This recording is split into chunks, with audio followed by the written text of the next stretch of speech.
Hi, I'm K97I, a music producer who also calls himself a programmer, the unskilled Wait, editor, are we censoring now? Yeah, you're making another Ninjago video. We can't get away with the jokes from last time. Okay, fine. Oh yeah, when are we releasing this? Somewhen after December. What? Oh no. At least let me keep the chair. Oh, come on! Thank you.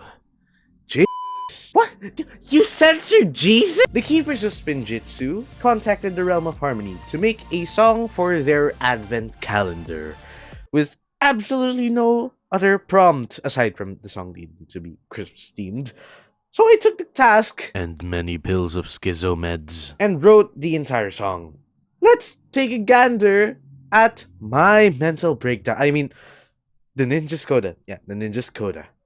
Full disclaimer, I have no idea what I'm talking about, so if you are more knowledgeable about music production, please forgive me for I have sinned.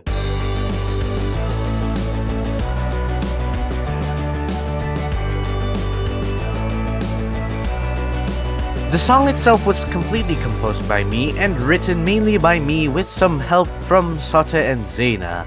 Production-wise, I did the pop rocks.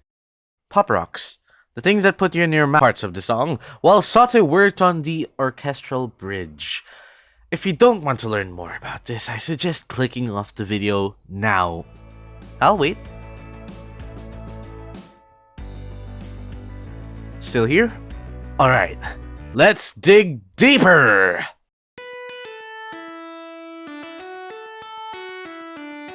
I start out my writing process by recording a bunch of ideas and melodies when I think of it. I use the ones that are kind of, sort of, catchy, get knocked out from a caffeine overdose, and mindlessly make the song. This is what I did with the Ninja's Coda. In the project file, yes, I used Ableton for this. What heresy! I have the original audio file with me singing the melody of the song, loaded here at the top. The next few sections cover music production. Trigger warning for the uninitiated.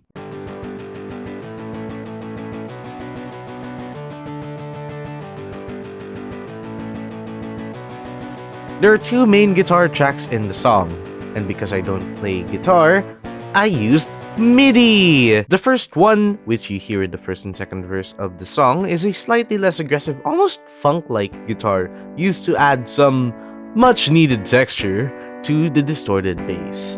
Once we hit the chorus, I automated an arpeggiator to play chords very fast and automatically, and turned on a volume automation to have a sort of sidechain effect.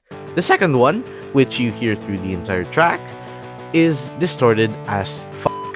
I used the same arpeggiator from the other guitar to get a fast-paced rhythm.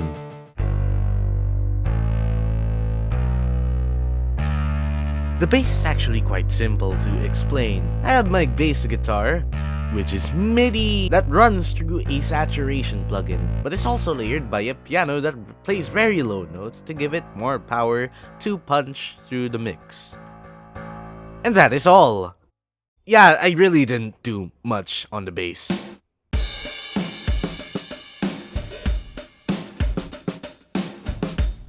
I actually didn't program my own drums, which I usually would. Mostly out of laziness, but also just because I couldn't think of how to get it exactly right for the song at the time. And even now. So I just used loops and layered them together. For the orchestral section, I layered a bunch of drums for each section. Wait, that sounds wrong. Speaking of which,